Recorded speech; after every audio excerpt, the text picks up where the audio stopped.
Hi, I'm Frank Yang, a partner with ADL Ventures and a two-time clean energy founder in both the solar and building materials industries.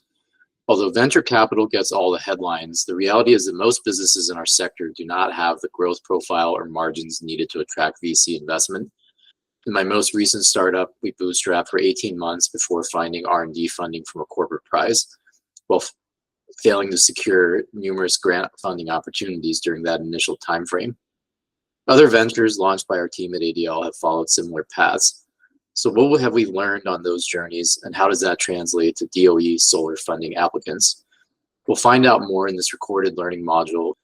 Please note that these are the views of ADL Ventures and do not necessarily reflect the views of the NREL and the DOE. In this session, we will review three different types of funding: prizes, SBIR funding opportunities, which stands for Small Business Innovation Research Grants, and other late-stage funding opportunity announcements, or FOAs as we call them. Generally speaking, prizes are the smallest and earliest stage, but there is a lot of nuance in who is running the prize and how. In any event, it is important your company takes an approach and roadmap to pursuing this funding that is synergistic and targeted. Done properly, this may enable you to bypass one or more rounds of traditional investor funding. Done improperly, it may lead to an endless loop of unsuccessful and untargeted business development. Prizes are the fastest and most simple corporate or government intervention available to provide funding to early stage startups. Some may be awarded in as little as 2 to 3 months after the application deadline and not have any stipulations governing the use of proceeds. Based on the higher risk and increased speed, these prizes generally offer less than 100 to 200K in their opening round, though they can differ dramatically in nature in their size and scope, as this has become a more popular form of funding. NREL's American-made challenges typically organize prize content based on specific disciplines, ranging from more general prizes like the American-made Solar Prize to more specific efforts like the Heliostat Prize. A smaller prize last year focused on a single type of concentrated solar technology. The more general the prize, the higher the competition, obviously. Since ADL developed two of the first corporate prizes in clean energy with support from DOE in 2018, the Building Materials Challenge for Stowe and the Woody Biomass Challenge for PG&E, the popularity of corporate and nonprofit prizes has boomed as well. In addition to providing money, corporate prizes are often a key signal for market demand and/or technology development interest, while nonprofit prizes tend to be more generalized and mission-driven in nature, often to raise PR and visibility for fundraising and recruitment efforts. High-profile examples, which essentially encompass the entire climate sustainability space, range from the $5,000 ideation prizes for GHG removal given out by the Bezos Earth Fund to the $1 million Earthshot Prize personally awarded by Prince William on behalf of the Royal Foundation. At an early stage, there certainly may be a temptation to binge apply to prizes because they have a lighter application process and move quickly. However, note that your filtering of product market fit and techno-economic feasibility starts here. Don't apply unless you have some market or technical data showing a clear and genuine fit with the topic. This early discipline and thinking will pay big dividends as you think through the other forms of funding. So, you've won a prize from NREL or another source of funding. Congratulations. You've probably also realized that the amount of the prize funding is barely enough to pay a few interns part-time salary and purchase some critical equipment and materials, while the validation may barely advance your perceived maturity in the eyes of even smaller friends and family investors. This is where the SBIR grant program can give a critical boost to your R&D efforts. As shown in this slide here, SBIR funding is broadly available from a host of federal agencies to be awarded to small businesses. The most important criteria to remember here for being a small business is under 500 employees. For clean energy companies, we anticipate that the four most relevant SBIR opportunities will be with DOE, which runs 2 cycles per year of SBIR funding, as well as the National Science Foundation, Department of Transportation, and the Department of Defense, which has sub-programs originating from the Army, Navy, and Air Force.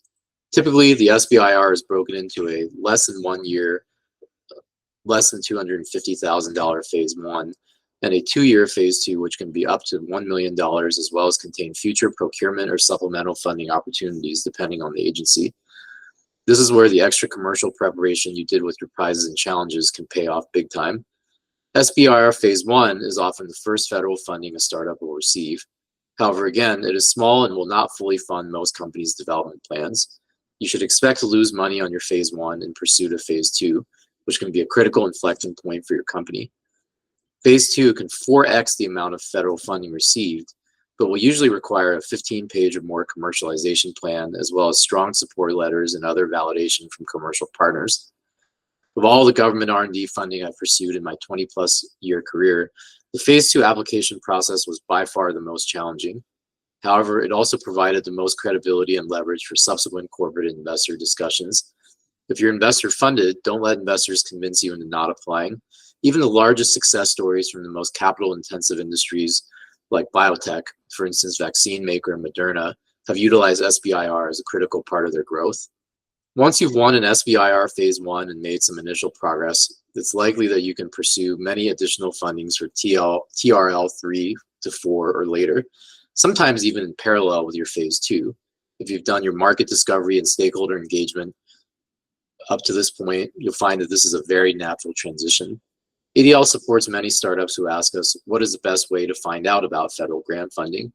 Though most major agencies like DOE, NSF, and DoD have mailing lists or standard portals such as EERE Exchange or grants.gov, the reality is that in addition to scanning opportunities online, you need to be actively plugged into the research communities that pertain to your subject matter.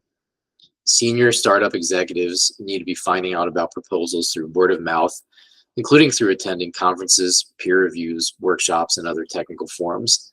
Some FOAs are even preceded by published requests for information or RFIs, which allow you to submit preliminary ideas or input that may be reviewed in advance of a formal solicitation. Another common question we get at this stage is whether there should be concern about overlapping projects if we receive more than one grant.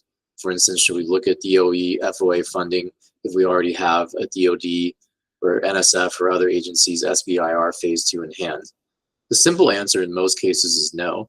Having more than one federally funded project that is a good strategic fit is a great problem to have, and it is easy to find enough work to avoid overlap as long as you're not billing the same deliverables or the same labor hours to two different projects.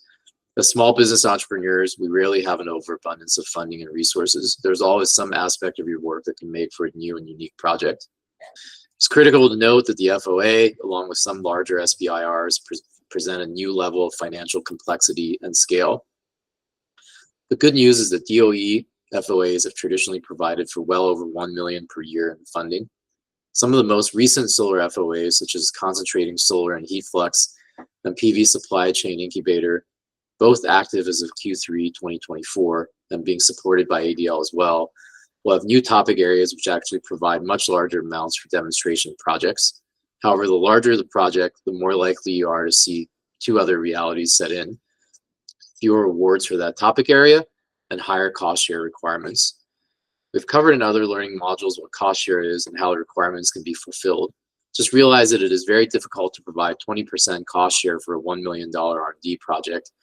The expenses can usually be fulfilled through available cash and labor resources from the startup at this stage, versus 50% cost share for $10 million demonstration projects. There are not a lot of startups applying for grant funding that can just grab $5 million of free cash from their own balance sheet to contribute to a project. Invariably, these projects will require raising outside funding and or utilizing other forms of cost share, including equipment, infrastructure, and testing contributions from industry partners. Again, if you did the right commercial homework starting from your prize applications, life will be easier. In fact, it is possible if you received a corporate prize that the corporate who funded your prize and wrote your support letter will now be the corporate cost share partner. In addition to cost share, FOA funding comes with a host of other administrative requirements, mostly an accounting system that can do what is called compliant cost segregation, meaning that you can track how government and non-government funds are spent and group the spending into specific categories within the project. Our recommendations here are to hire an outside CPA and use QuickBooks. Don't try to do it yourself when a few hours a week from an expert using a simple, proven system can do the job for you. Also note that this is one of the key advantages of prize funding. You need virtually none of these things to apply for prize funding, and when you apply for private sector prizes, you could often be triggering future follow-on investment from corporates, which even at the multi-million-dollar stage still doesn't require this type of oversight. because it is not taxpayer money.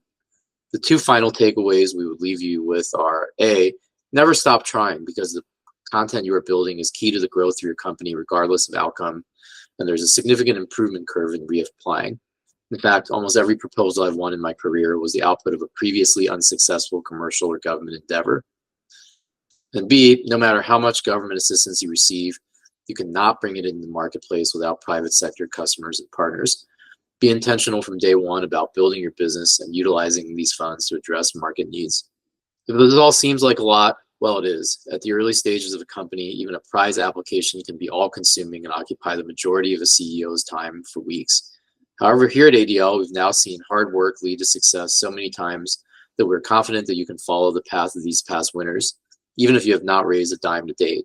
When you look at real-world examples, it's important to remember that flexibility and responsiveness is key. Prize to SBIR to FOA is the typical trajectory, but it is not the only path to success. The R&D Lab, a solar roofing developer, which was one of the first companies we supported in the American-Made Solar Prize, followed a more linear progression and later won $1 million in FOA funding from DOE as well. Another company, Mirai Solar, a spin-out from a major overseas research university, which ADL originally helped with its US market entry, actually won FOA funding first before diving into the prize system and recently winning additional funding from the most recent DOE SBIR. Meanwhile, companies like AeroShield and Noria are now breaking out of R&D stage and moving further into the world of deployments, pilots, and strategic funding and partnerships related to those activities. In all, ADL has supported greater than 40 American-made prize winners in 20 states in the last year. So it's important to remember that the winners could come from any corner of the industry in any location, if the materials and messaging are properly prepared. If there's one common theme across all of these startup endeavors, as well as our own experience, it is, as NVIDIA founder Jensen Huang said recently in a commonly quoted video on social media, pain and suffering. It won't be easy, and it likely won't lead to success the first time, but when you reach this stage, you'll find that the reward and thrill of bringing a game-changing climate solution to market is actually priceless beyond any money these funding tools can provide. Good luck and have a wonderful day, everyone.